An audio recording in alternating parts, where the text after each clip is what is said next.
Good morning, students. We'll continue with the chapter. Now, yesterday we read about igneous rocks, that how igneous rocks they are formed when magma cools down, when lava cools down. Okay, and it forms igneous rocks. Two types are there. Two types of igneous rocks are there. Those igneous rocks which cool down and are made inside the earth, they are called intrusive, and which cool down outside, they are called extrusive. Okay, so next is sedimentary rocks. Now sedimentary rocks, they get made from igneous rocks only. Now those rocks which are lying above the surface of earth, okay, they roll down, crack, hit each other, and are broken into small fragments. And not only this, when rain falls upon them or wind keeps on moving, then they also keep on breaking small fragments of rocks. Fragment means pieces. Okay, these smaller particles or pieces of rocks, they are called sediment. And these sediments, when they are transported and deposited one layer upon another by wind or water, okay, then like when one layer keeps on getting deposited on another layer, then they get compressed and hardened and form layers of rocks which are called sedimentary rocks. Okay, now example is a sandstone which is made from grains of sand. Okay, so I'll show you the picture of a sandstone. This is sandstone. You see these layers, actually these are the different layers of sediments that got deposited one upon another. So whenever you will see sedimentary rocks, you will see these layers. Okay, I'll show you further. These are sedimentary rocks there in the mountains. These different layers show that how one layer got deposited upon another. This is another one. Okay, different layers. This is shale stone. So these are the different layers which got deposited upon each other and solidified. Okay, now these sedimentary rocks, they have fossils inside them. What are fossils? Fossils are the remains of dead plants and animals which get trapped in the layers of rocks. Okay, the dead plant or animal remains. These fossils, okay, these fossils, they, after like thousands and thousands of years, they get formed into fossil fuels like coal, petroleum, or natural gas. Okay, this we'll do afterwards because this is not concerned right now. We are concerned with the rocks. These are the fossils, the dead remains of plants, animals. This is actually dead remain of an animal that has been found inside sedimentary rocks. This is another sediment, some certain kind of a fish. Okay, so these fossils, they are always found in sedimentary rocks and nowhere else. Okay, further, igneous and sedimentary rocks, they can change into metamorphic rocks under great heat and pressure. Example, clay changes into slate and limestone changes into marble. Okay, I'll show you the pictures. This is picture of clay stone or clay rock. This is clay stone or clay rock, and this is a picture of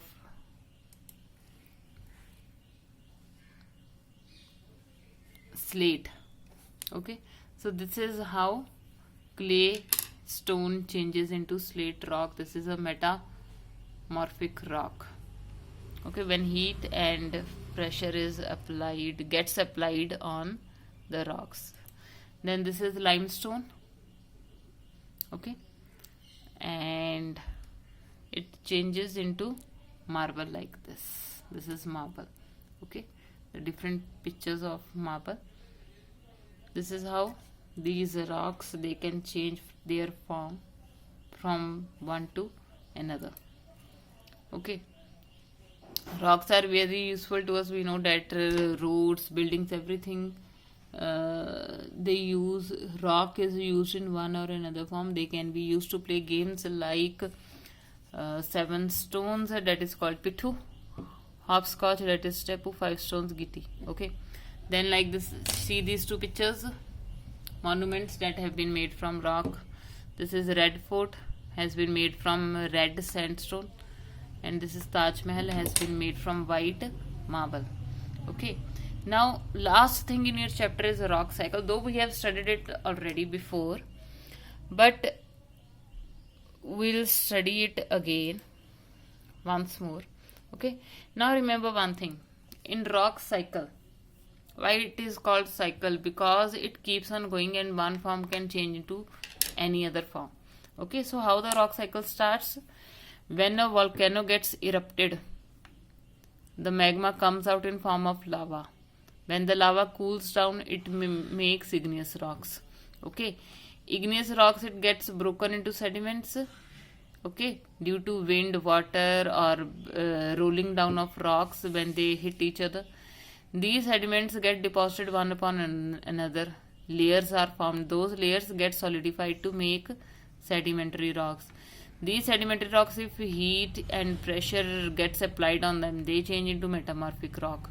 Okay, now if those metamorphic rocks still are not used, they have not been taken out from inside the earth, and heat and pressure is applied on them, then they again melt into lava. They again melt into magma and come out in form of lava. Okay, now these igneous rocks, those igneous rocks which are on the surface of earth, they will get broken into sediments, but those which are inside earth, the intrusive igneous rocks, heat and pressure gets applied on them, then they can change directly into metamorphic rock. Okay, and if heat and pressure is sedimentary rocks, if lot of heat and pressure gets applied on them, they can also directly change into magma. Okay, so this is a rock cycle which keeps on going, and one form can change into any other form. Okay, see here, magma cooling, if it gets cooled, it can change into igneous rocks. But igneous rock, again, if too much heat is applied on them, then they can again melt into magma. Due to weathering of rocks, they can get broken into sediments. Okay, they can make sedimentary rocks, heat and pressure applied, metamorphic. Now these sedimentary rocks, it is not that they can change into metamorphic only. If again their weathering happens, means they can get broken into sedimentary rocks also. Igneous rocks, if heat and pressure gets applied on them, they can make metamorphic rock directly. Metamorphic rock, if they are used, okay, otherwise they can melt into magma again. Okay, so this is a cycle, one form can change into another form. Okay, and with this we come to the last part of the chapter. Rocks are made up of different minerals. So what are minerals? They are naturally occurring substances which have certain physical properties and definite chemical compositions. Now minerals, they are different from each other. They have their different chemical properties and physical properties. Okay, minerals are very important for us. Some minerals are used as fuels. Now different example of minerals are given here: coal, natural gas, petroleum. These are fuels. Okay, some other kinds of minerals are there: iron, aluminium, gold, uranium, etc. Okay, now remember one thing: minerals can occur in solid form like iron, gold, coal, etc. Okay, they can occur in liquid form, that is petroleum. They can occur in gaseous form like natural gas. So different minerals are there. Physically they are different from each other, and they have different chemical composition from each other. Okay, with this we finish with the chapter. Read the chapter and be prepared for question answers on Friday.